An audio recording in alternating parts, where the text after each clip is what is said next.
Assalamualaikum warahmatullahi wabarakatuh.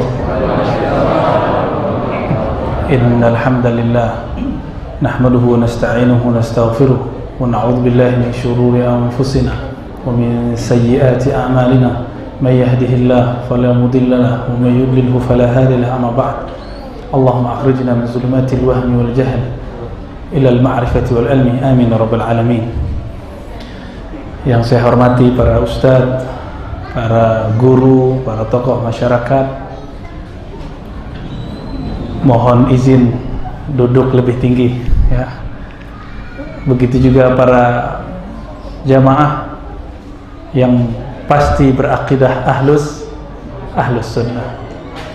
Salah satu nikmat kita terlahir dan orang tua kita, guru-guru kita di kampung, guru-guru kita di sekolah, guru-guru kita di kampus, semuanya ahlus sunnah. Ini nikmat besar. Coba bayangkan kalau kita lahir, bapak kita Syiah, diajarin ngapain? Menghujat Abu Bakar As-Siddiq. Coba kalau kita lahir sebagai bukan muslim, nggak tahu lagi ya. Ini nikmat. Ini yang dikatakan alhamdulillahilladzi hadana lihaza wa ma kunna linahtadiya laula an hadana Allah wa ma kunna. Itu dia. Segala puji bagi Allah yang memberi hidayah kami. Jika Allah tidak kasih hidayah, kita tidak akan bisa lurus. Nikmat hidayah itu harus dipertahankan, itu yang berat. Maka ada seorang sahabat datang ke Nabi, ya Rasulullah, kulli fil Islam qawlan la as'al. Katakanlah kepadaku, ajarkanlah kepadaku suatu kalimat yang aku tidak akan bertanya ghairak ahadan ya, kepada selainmu seorang pun. Lalu Nabi menjawab, qul amantu billah tsumma istaqim. Katakanlah aku beriman kepada Allah lalu aku istiqamah. Iman seperti apa yang Nabi ajarkan ini? Maka 2 hari ini kita dengan para asatiz yang mampu berbahasa Arab, kita gunakan ngaji 2 hari ini full berbahasa Arab. Dihadiri Ustaz Alnof, Maulana Farhan, ini udah perwakilan dari pergerakan-pergerakan yang banyak, dan semuanya ahlu sunnah. Kita mengkaji Kitabul Iman, pas sekali. Kitabul Iman, kitab iman dari Sahih Bukhari. Sehingga kita tadi mencocokkan akidah kita sama tidak dengan akidah Imam Bukhari. Ternyata alhamdulillah akidah kita tidak jauh dari Imam Bukhari. Ini nikmat luar biasa. Bapak saudara makan Allah, sekarang setiap kelompok mengaku ahlus sunnah.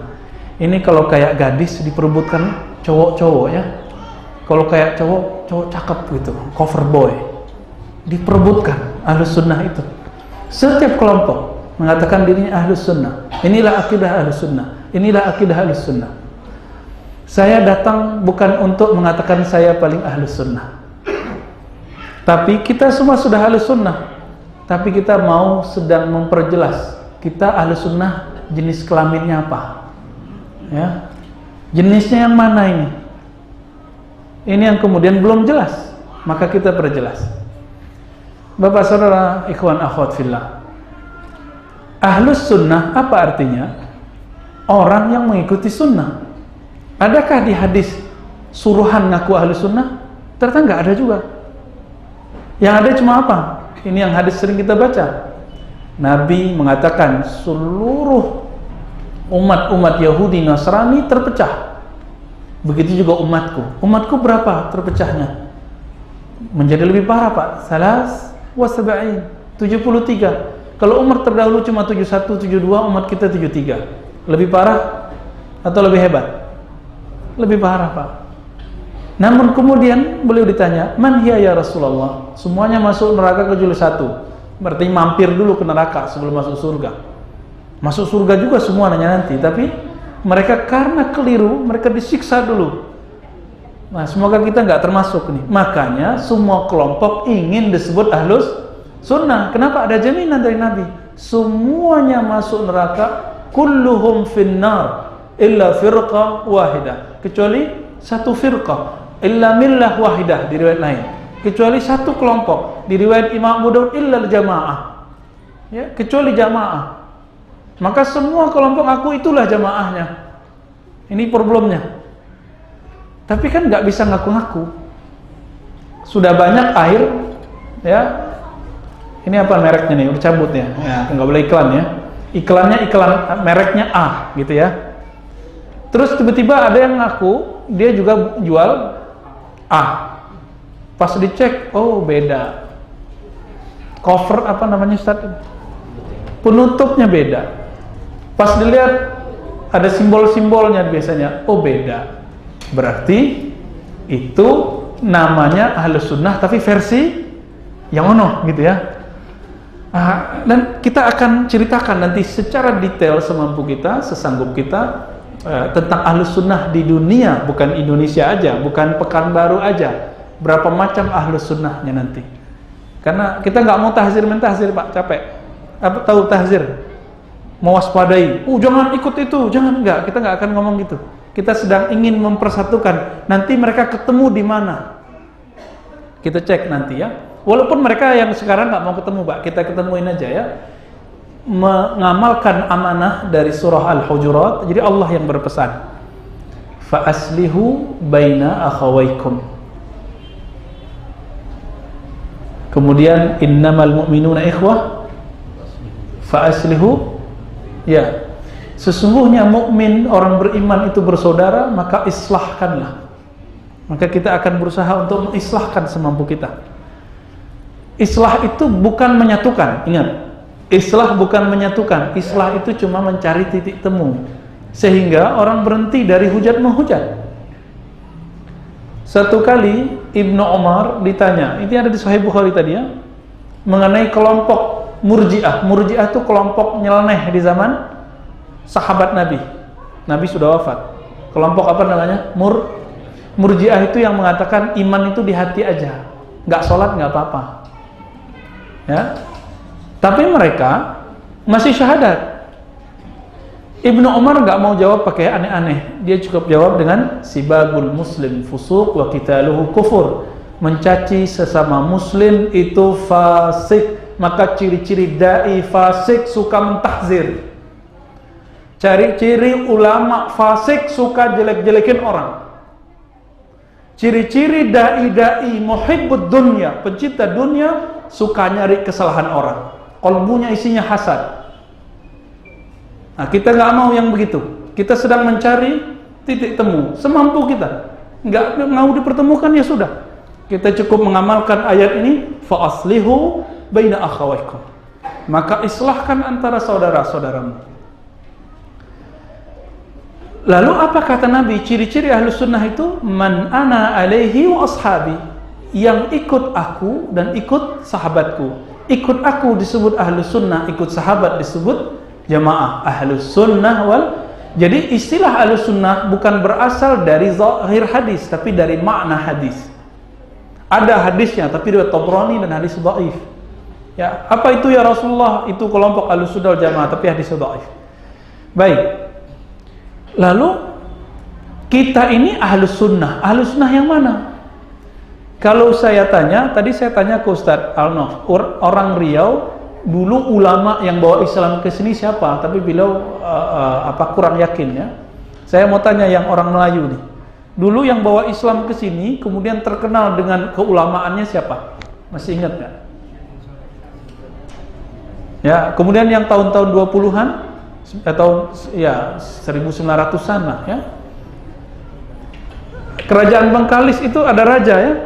Ada muftinya dulu kan? Muftinya siapa itu? Kalau rajanya saya tahu, Pak. Dulu ada raja gelar, ada raja penguasa. Misalnya kayak Raja Ali Haji, ada Raja Muhammad Yusuf ya. Itu ngajinya langsung ke Makkah. Raja Ali Haji itu murid dari Syekh Ismail Al-Minangkabawi Al-Makki. Dia belajar akidah Ahlus Sunnah dan belajar ilmu zikir langsung di Makkah. Makanya pernah pulang ke Sumatera, tapi kemudian menetapnya di Riau. Di Riau, Pak, di wilayah kita ini. Namanya Syekh Ismail. Syekh Ismail, ya. Siapa nama muridnya? Itu raja. Namanya siapa? Raja Ali Haji. Kemudian penerusnya siapa? Nah, saya kalau salah nih silsilah raja, tolong dibenerin, karena kita tidak tahu kerajaan itu silsilahnya kemana aja. Namun yang terakhir yang tertulis di sejarah, di kitab-kitab yang kita baca, sejarah ya ulama yang ditulis, ada Raja Yusuf. Ya. Itu bergurunya kepada murid Syekh Abdullah Zawawi. Itu juga ulama Mekah, tapi beda. Sama-sama Ahlus Sunnah, tapi beda madrasah dengan Syekh Ismail. Beda madrasah, Pak. Tapi mereka sama. Dari situlah kemudian mufti-mufti, guru-guru ngaji, ulama-ulama buat pesantren, buat surau, buat apa. Mereka itu berakidah Ahlus Sunnah. Saya sudah meneliti ini semenjak tahun 2008. Kita meneliti manuskrip. Manuskrip itu tulisan tangan. Apa akidah ulama-ulama di Sumatera? Ternyata kita kaget, Pak. Kitab yang dibaca di tempat belajarnya Ustadz Al-Nof di Mesir, itu kitabnya banyak ketemu di Aceh, banyak ketemu di wilayah-wilayah yang dulu pusat-pusat Islam, Mandailing, ya, di Deli Serdang, kemudian di Bengkalis, kemudian di Padang itu di daerah Pariaman, sampai kemudian di Jambi, ketemu, Pak. Kitabnya sama. Apa judul kitabnya? Ummul Barahin. Apa itu kitab Ummul Barahin? Ummul Barahin karya Syekh Sanusi, Imam Sanusi. Ya, Imam Sanusi, beliau di akhir tahun 900-an, ya, semasa dengan Imam Al-Hadis Ibnu Hajar Al-Asqalani, guru dari Imam Suyuti. Kita sering dengar Imam Suyuti. Ya.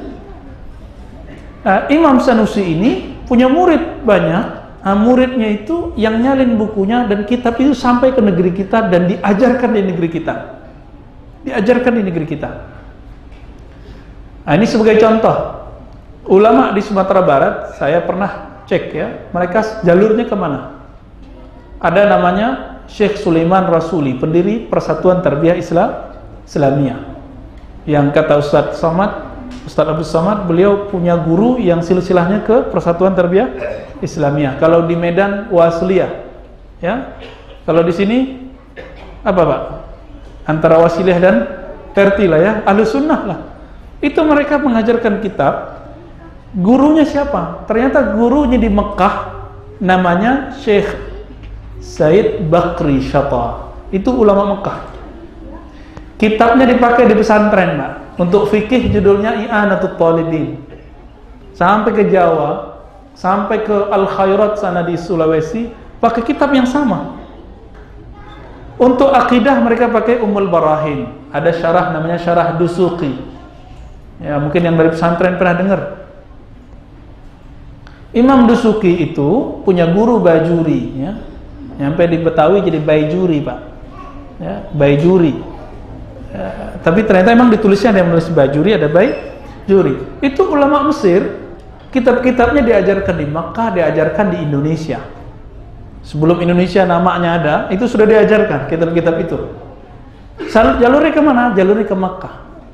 Said Bakri Syata berguru kepada Ahmad Zaini Dahlan, terus kepada Utsman Dimyati, kemudian kepada Syarqawi kepada Al-Bajuri, Al-Fadali, terus nyambung ke Imam Sanusi, nanti nyambung ke Imam Asy'ari. Nah, pertanyaannya sekarang Imam Asy'ari ini. Nah, kita langsung aja ke beliau, ya. Ahlus Sunnah itu kalau kita belajar akidah dulu ada namanya sifat 20. Benar nggak? Allah wujud, qidam, baqa. Pada hafal nggak semua? Allah wujud, qidam. Udah nggak hafal, ya? Udah tergantikan akidahnya, ya. Kalau di sinetron itu apa? Putri yang tertukar, ya. Ini akidah yang tertukar ini. Tapi ada jalur lain, Pak. Jalur Imam Maturidi. Itu di India, tempat Maulana Farhan ini belajar di Pakistan, itu pakai Maturidi, Imam Abu Mansur Maturidi. Siapa ini mereka, ya? Imam Abul Hasan Al-Asy'ari ini orang yang lahir diperkirakan antara tahun 210 Hijriah sampai 260 Hijriah. Jadi tahun lahirnya diperdebatkan. Dulu kan nggak ada KTP, nggak ada akte, ya, nggak ada kan zaman itu, ya, bid'ah nggak, nggak, ya.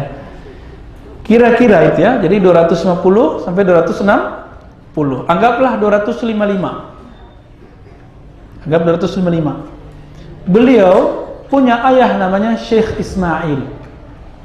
Syekh Ismail ini punya teman namanya Imam As-Saji, Yahya As-Saji. Mereka ini murid Imam Ahmad bin Hanbal. Murid siapa? Murid Imam Ahmad bin Hanbal, Imam Hanbali kata orang kita. Imam Ahmad bin Hanbal, wafatnya 241 Hijriah. Biar pusing Mbak, sebutin tahun wafat terus ya. Tapi nggak apa-apa, kita akan belajar sejarah agak serius sedikit malam ini ya. Tapi nggak serius-serius amat.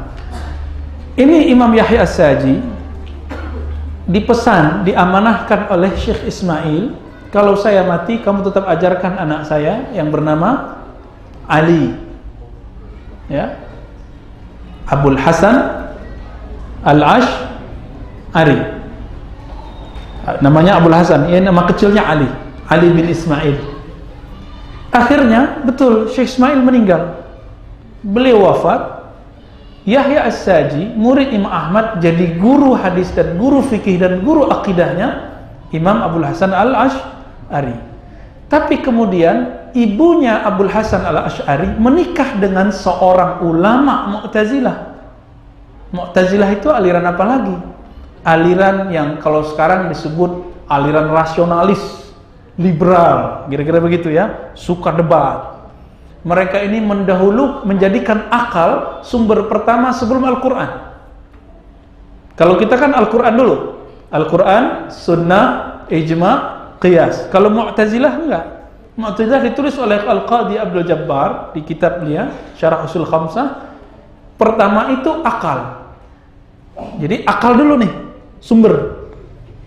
Yang kedua baru Al-Kitab, yang ketiga baru Sunnah, baru Ijma. Nggak ada kias dia sudah mulai langsung di depan.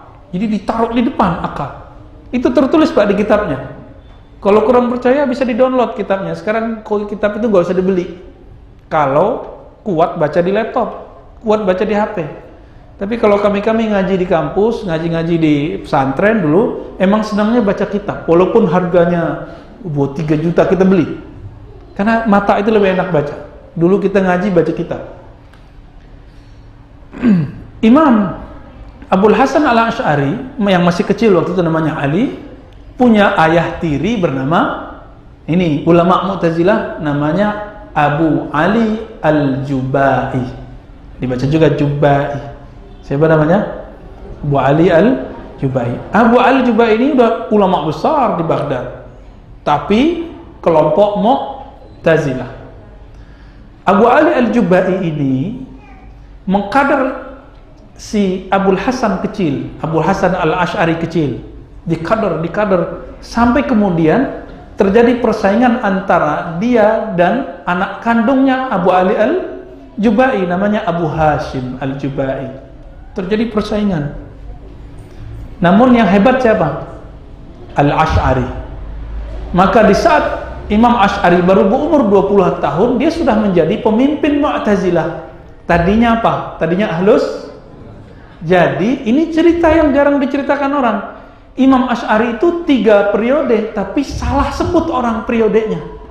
Yang tertulis di kitab-kitab murid-muridnya, pengikut-pengikutnya, Imam Ash'ari Ahlus Sunnah dulu, lalu menjadi Mu'tazilah. Ternyata beliau ngupdate terus, berguru terus. Terakhir beliau berguru ke Imam Junaid Al-Baghdadi. Pernah dengar Imam Junaid? Semua sufi-sufi di dunia tarekatnya lewat Imam Junaid. Ilmu zikir, la ilaha illallah, Allah, apapun zikirnya lewat Imam Junaid. Imam Junaid ini wafatnya tahun berapa?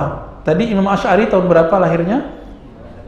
250 atau sampai 260. Kira-kira kita ambil tengahnya 255. Imam Junaid ini wafatnya tahun 297. Perkiraan ulama 200 berapa? Imam Ash'ari ini diperkirakan tobat umur 30-an ke 40. Jadi kalau 55 umur berapa dia tobat? Tahun berapa dia tobat kira-kira? 29? Hah? 255 tambah 30 atau 40? Nah, 30 dulu dah. Oke, kalau tambah 40? 295. Berarti masih bisa ketemu Imam Junaid nggak? Ketemu Pak, Imam Junaid Al-Baghdadi dari Baghdad Pak ya. 295 berarti masih ada waktu 2 tahun ketemu Imam Junaid. Tapi ternyata diam-diam dia sudah lama melirik kajian Imam Junaid. Junaid Al-Baghdadi ini disebut Imam Ahlus Sunnah di kalangan Sufi. Karena juga ada Imam Ahlul Bid'ah Pak di kalangan Sufi. Nah, di situ beliau mulai berubah pertemuannya. Yang tadinya suka debat, ketemu Sufi kan banyak zikir jadinya ya. Langsung semua yang didebatkan selesai dengan beberapa pertanyaan dari Syekh Abdul Hasan Al-Asy'ari dijawab oleh Junaid, selesai. Apa aja pertanyaannya beres. Dia mikir-mikir. Saya kira yang paling pintar itu Abu Ali Al-Jubai, bapak tirinya. Ternyata masih ada yang lebih pintar. Langit di atas langit. Akhirnya beliau di umur 40 itu, beliau orang Arab itu pakai bamis, pakai sarung, pakai jubah Pak. Ada jubah satu lagi, jubah luar. Ini kan jubah dalam kata orang kita. Enggak, namanya ini qamis bahasa Arab. Ada jubah luar. Biasanya kalau orang Al-Azhar tuh pakai ya. Biasanya Ustaz Anaf kalau pakai baju lengkap tuh ada tuh ya. Lengkap. Kalau orang Saudi juga ada. Habib coba lihat. Ada gamis, luarnya ada jubah, terus ada lagi selendang, rida.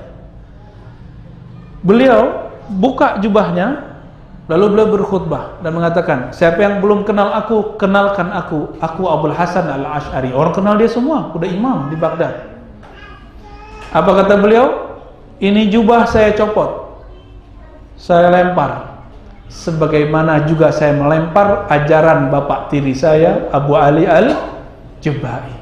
Kok dia bisa keluar? Ternyata ada beberapa pertanyaan dia yang dia tanyakan ke bapak tirinya nggak bisa dijawab. Mungkin Ustadz Idrus Romli pernah cerita ya tentang di sini tentang 3 orang.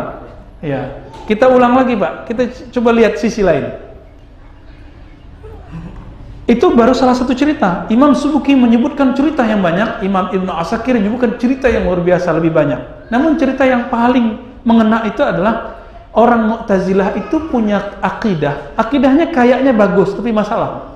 Allah itu hanya berkehendak baik. Bagus nggak bunyinya? Bagus bunyinya? Bagus. Tapi mereka mengatakan Allah tidak menciptakan keburukan. Mulai aneh. Berarti ada pencipta keburukan selain Allah. Siapa dong? Setan dan Anda. Gitu ya. Berarti kita semua menciptakan perbuatan kita sendiri. Perbuatan kita ada yang baik, ada yang buruk. Coba lihat. Allah itu hanya buat yang baik. Kita bisa buat baik, bisa buat buruk. Banyakan mana? Banyakan kita apa Allah? Nah, ini yang kemudian ditanyakan oleh Syekh Abdul Hasan Al-Asy'ari. Ini mana yang disebut rasional? Mana yang disebut cerdas itu di mana? Ini kurang cerdas ini gitu. Nah, ini yang jarang diceritakan orangnya. Yang tentang 3 orang itu sering diceritakan. Yang barusan jarang diceritakan. Nah, akhirnya terjadi akut, apalagi orang Mu'tazilah ini meyakini Al-Quran itu sifat Allah makhluk. Apa arti makhluk? Baru. Allah itu Allah wujud, qidam, baqa. Qidam itu artinya apa? Yang terdahulu tanpa ada awal. Kalau kita ada awal nggak? Ya, saya mau tanya, duluan ayam apa telur? Hah? Ayam. Saya punya ayam di rumah waktu kecil, kok dari telur ya? Ayamnya keluar dari telur. Tapi saya kemudian punya bebek, itu bapak saya punya dulu, bebeknya keluar dari telur, ada yang telur keluar dari bebek. Jadi pusing kita. Ini yang mana yang duluan? Ayam duluan apa telur duluan? Bebek duluan apa telur duluan? Tuh, berbeda pendapat nih ulama Pekanbaru nih ya. Yang mana duluan, Pak? Ini namanya daur, muter balik, debat kusir ya. Kata orang yang punya ayam, tapi ayamnya ayam jago. Nggak pernah ngelihat ayam bertelur. Itu telur dari ayam. Kata bapak-bapak yang punya ternak apa nih? Ternak ayam petelur, lain lagi ceritanya. Ya, yang telurnya kemudian dibibitkan menjadi ayam, enggak, ayam dari telur, udah bolak-balik di situ. Ini namanya daur, muter, debat kusir, ya. Imam Asy'ari bilang, kurang cerdas. Yang benar gimana? Mesti ada yang bukan ayam, bukan telur. Tuh, jangan terjebak pada ayam dan telur. Cerdas nggak Imam Asy'ari itu? Ya, kita udah sibuk di ayam, telur, pusing juga mikirinnya. Ternyata ada yang bukan ayam, yang bukan telur. Nggak mirip sama ayam, nggak mirip sama telur. Kuasa mencipta ayam, kuasa membuat telur. Itulah yang bernama Allah. Gitu. Kayak gitu modelnya beliau, ya, ngajak orang berpikir cerdas. Akhirnya orang-orang yang ateis langsung muslim, orang-orang yang tadi nggak percaya Allah, orang-orang yang percaya animisme langsung muslim. Ini Imam Asy'ari. Nah, Imam Asy'ari itu wafat tahun, langsung aja wafatnya ya, 324 Hijriah. Berapa? 324 Hijriah. Lama nggak? Dan kitabnya lebih dari 300, isinya kritik semua. Raddu ala fulan, raddu ala. Jadi isinya polemik semua, ngkritisi si anu. Kenapa? Ternyata di Baghdad itu kayak Jakarta, kota metropolitan, dan semua aliran ada di situ. Akhirnya beliau satu-satu ngkritik si anu biar lurus, ngkritik si anu. Akhirnya kemudian ahlul bid'ah semuanya minggir dari kota Baghdad. Ini kehebatan beliau. Bayangkan 300-an kitabnya isinya kritik semua. Kalau sekarang orang nulis kritik bukan ingin menyebar kebaikan, tapi ingin menyebar kesombongan. Nah, ini bedanya. Itu beda antara Imam Asy'ari dengan tak Asy'ari. Di luar sana Imam Asy'ari itu orang metropolitan. Di luar sana ada namanya Imam Abu Mansur Al-Maturidi. Sekampung dengan kampungnya Imam Bukhari tapi beda kota. Namanya kota Samarkand. Ada Abu Mansur Al-Maturidi. Beliau ini semasa, Pak, tapi umurnya lebih panjang, ya, lebih muda juga. Wafat tahun 332 atau 33. Berarti beda nggak tahunnya? Ya. Maka kemudian ulama-ulama di Persia, di Afghanistan, di Pakistan, di India itu lebih banyak mengikuti metode Imam Al-Maturidi.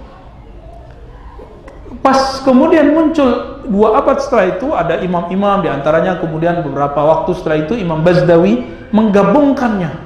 Oh, ternyata antara Asy'ari dan Maturidi sama, kecuali ekspresinya, kalimatnya yang beda, isinya sama. Ternyata juga di sebelah barat sana ada di wilayah Kairo ada syekh bernama Abu Ja'far At-Tahawi, penulis kitab Tahawiyah. Nah, ini nanti kaitannya dengan ikhwan kita Salafi. Ya, ikhwan kita Salafi. Tapi sebenarnya Abu Ja'far Tahawi itu pengikut Abu Hanifah dan dekat akidahnya dengan Abu Mansur Al-Maturidi. Beliau wafat lebih awal, 321. Tahun berapa? Jadi dekat-dekat nggak? At-Tahawi 321, Asy'ari 324, Al-Maturidi 332 atau 333. Dekat, Pak. Tidak ada riwayat bahwa mereka ini ketemu dan semasa. Bukan semasa iya, tapi tidak ketemu, gitu ya. Nggak ada riwayat mereka ketemu. Dulu nggak ada HP, nggak ada YouTube, ya. Sekarang kita pengen nonton Ustadz Fulan, langsung buka itu, ya. Ketemu langsung. Ada nama, langsung ketemu. Saya udah lama nggak ketemu Maulana Farhan, ya. Dulu waktu kecil kita ketemu di Sumatera Barat. Terus Ustaz Anaf kabari, ini ada nih namanya Maulana Farhan, beliau ini begini. Saya ingat Ustaz Farhan, saya kenal. Sekarang tinggal cek aja, ditunjukin gambarnya. Oh iya, ini beliau ini. Tapi beliaunya lupa sama saya, ya. Ustaz melupakan aku, Ustaz.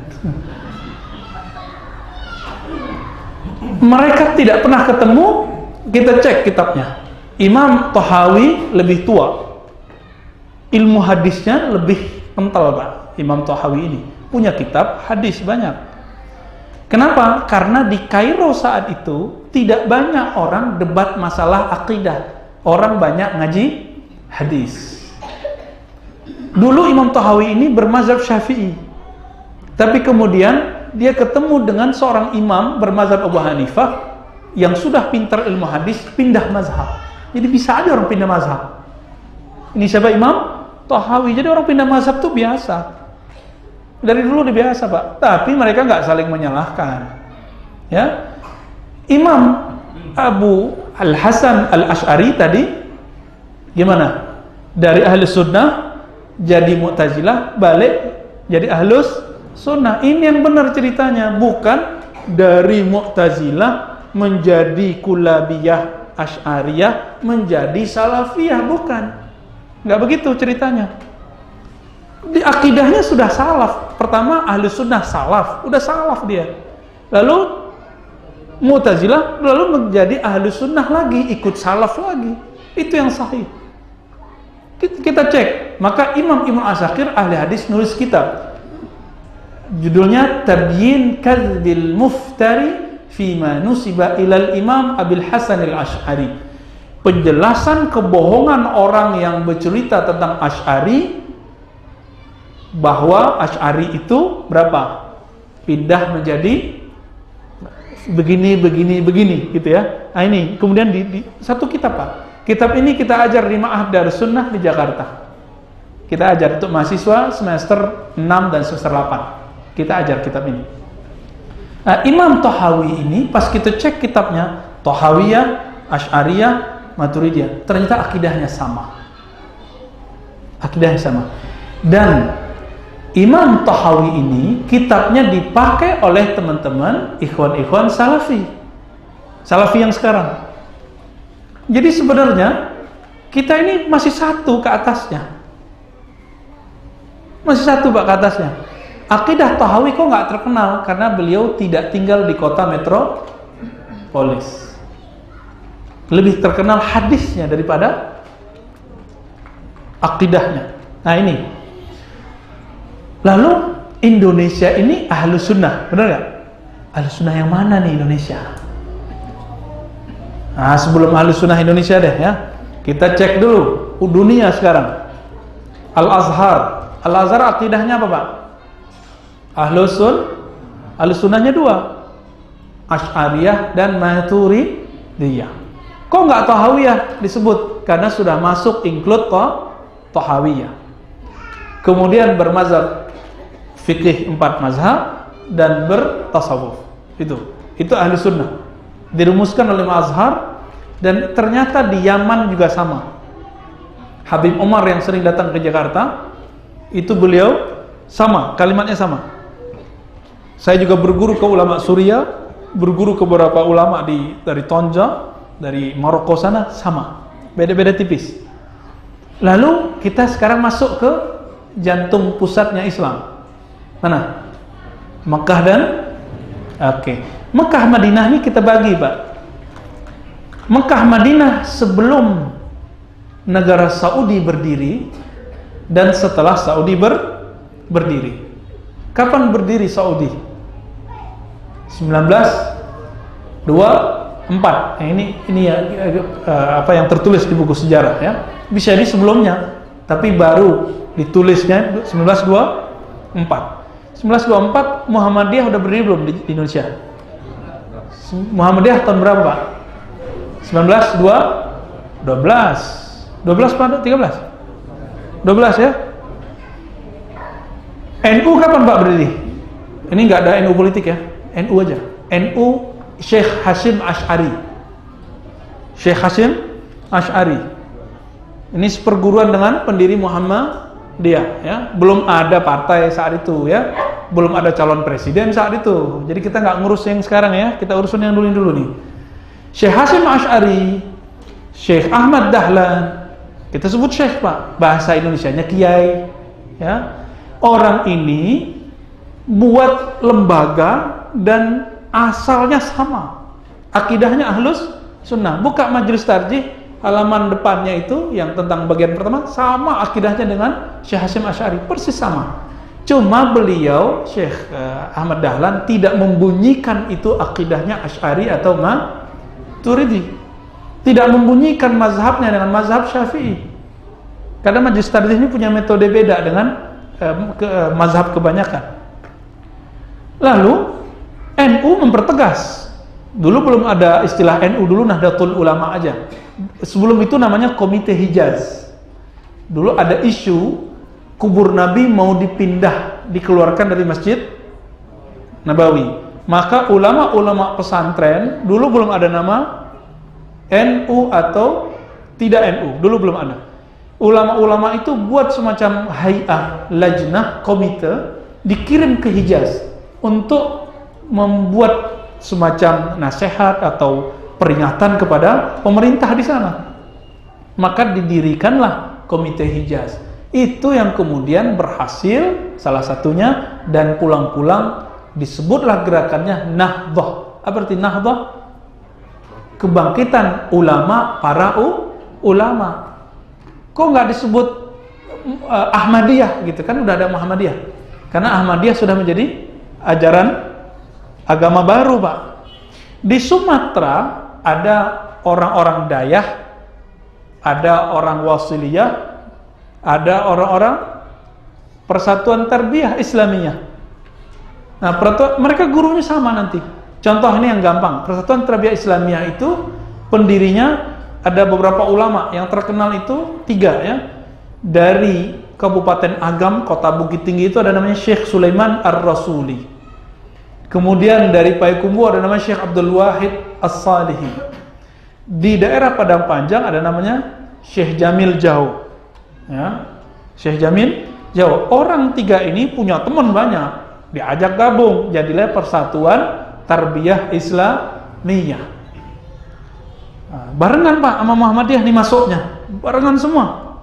Ini kebangkitan Islam di negeri kita.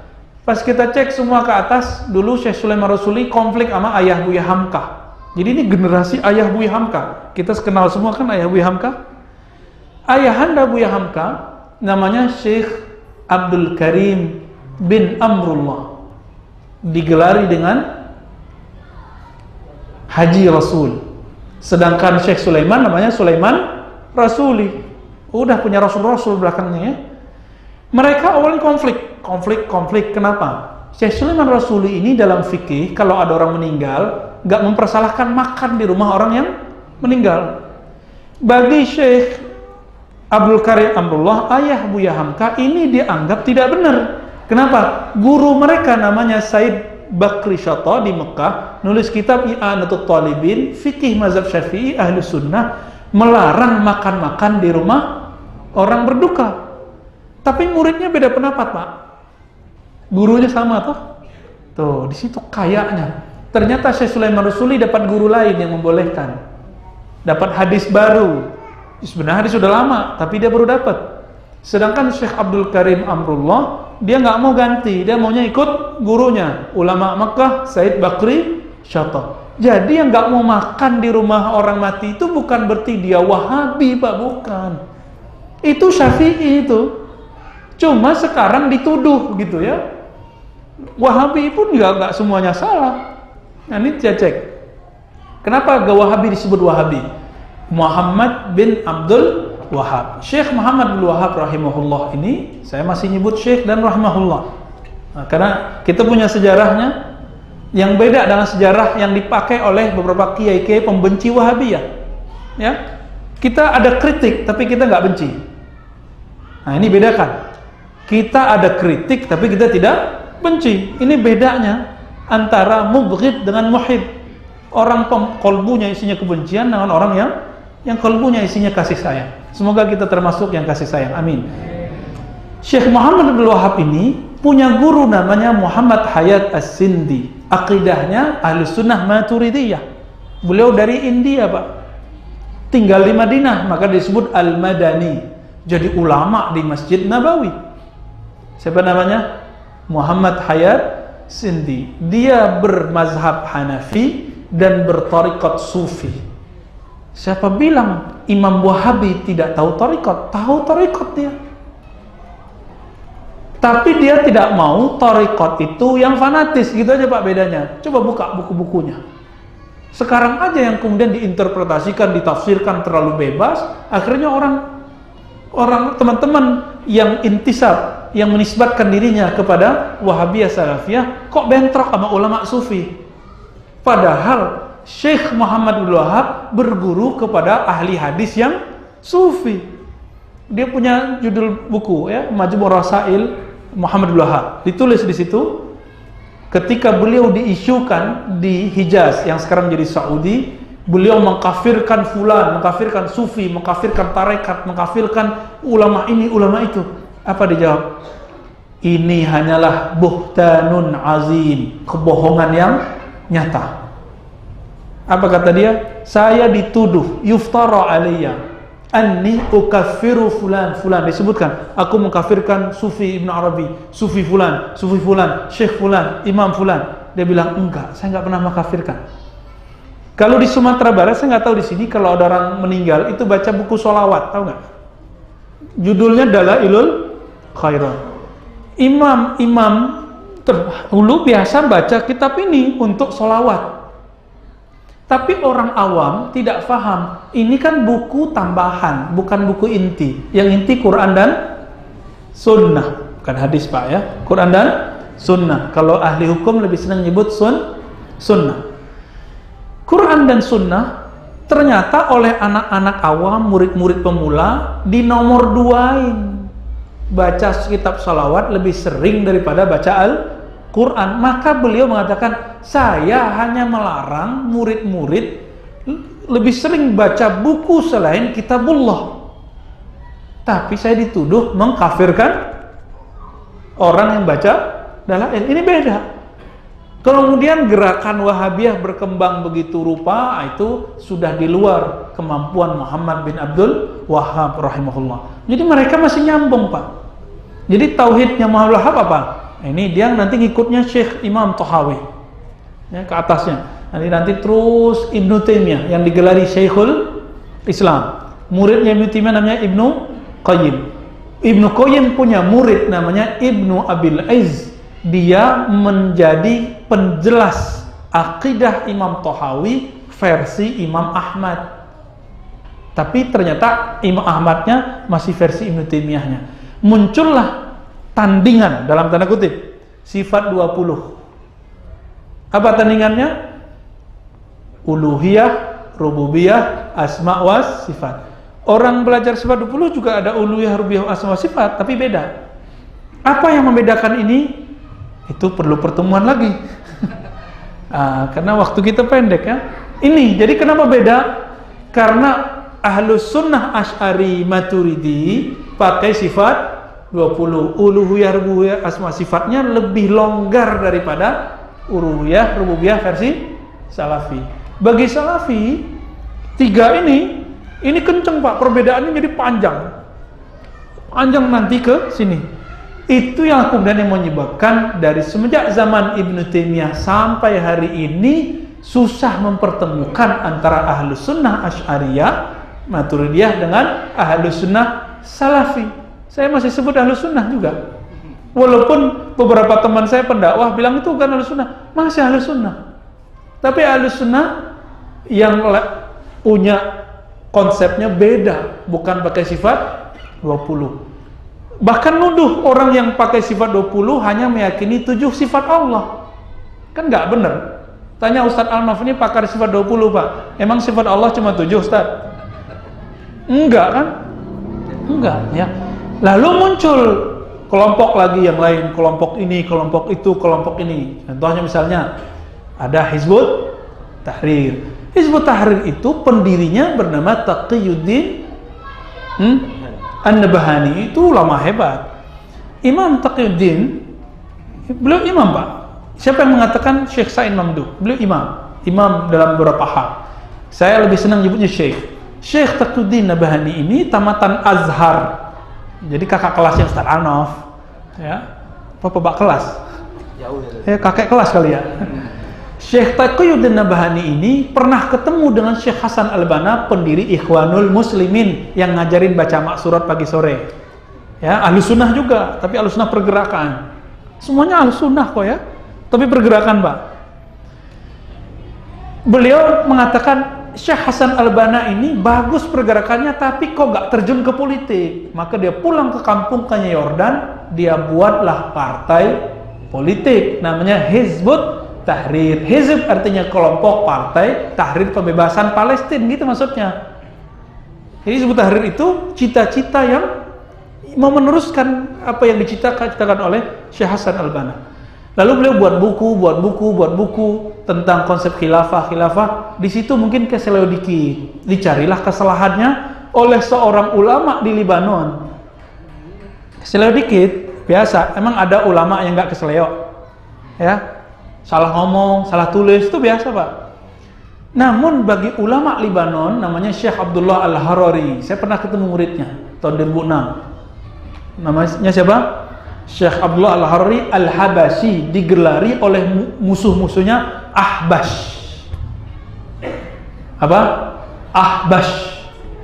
Itu gelar dari musuhnya. Tapi beliau menyebut dirinya Al-Habashi, orang Ethiopia, hijrah ke Libanon dan ngajarin orang Libanon. Ini guru saya adalah orang Libanon, dia cerita orang Indonesia lebih Islami, lebih banyak ma'had Islamnya daripada kami. Maka di sana kalau ada ulama pasti orang serius, karena nggak ada madrasah keislaman seperti kita, Pak. Indonesia punya ma'had Gontor, itu paling besar sedunia, bukan lagi Indonesia, paling gede, Pak. Tapi jaringan terbesar NU. Kemudian nomor 2 apa ya, Wasiliyah apa gitu ya. Gontor habis itu, Gontor baru Wasiliyah, Al Khairat di sana di timur sana, Perti, Terbiyah di Sumatera Barat, itu jaringannya besar-besar. Namun yang eksis ya Gontor ini, luar biasa. Nah ini, Syekh Taqiyuddin Nabhani dikritik oleh siapa tadi? Syekh Abdullah Al-Harari Al-Habashi. Dikritiklah, dicari-cari kesalahannya. Misalnya nolak takdir, ternyata enggak. Cuma ada redaksinya kurang pas. Tapi bukunya sudah dicetak, sudah ditulis. Itu aja problemnya. Tidak percaya azab kubur, padahal enggak. Dia percaya azab kubur. Dia cuma ngomong. Apa yang dia katakan? Akidah itu harus pakai hadis mutawatir. Sama seperti Imam Fakhruddin Ar-Razi, pengikut Imam Abul Hasan Al-Ash'ari. Dia enggak nolak azab kubur. Yang keras dari Taqiyuddin Nabhani cuma satu, bab khilafah. Ahlus sunnah semua, Pak. Tapi ketika masuk bab khilafah, ditaruh khilafah di bab iman, baru jadi masalah. Itu aja sebenarnya. Tinggal kita keluarin lagi, jangan taruh di bab iman, taruh di bab fikih. Nah ini udah ketemu Wahabi, Salafi, Asy'ari. Nah, kelompok apa lagi yang ada di Indonesia? Kita cek uratnya kemana? Udah Isya? Masya Allah. Langsung komen aja bisnis ya. Setelah ini kalau ada pertanyaan, niat bertanyanya ingin tabayun kah, tapi jangan menguji ya. Kalau menguji Ustaz Anaf aja, tahan banting. Wassalamualaikum warahmatullahi wabarakatuh.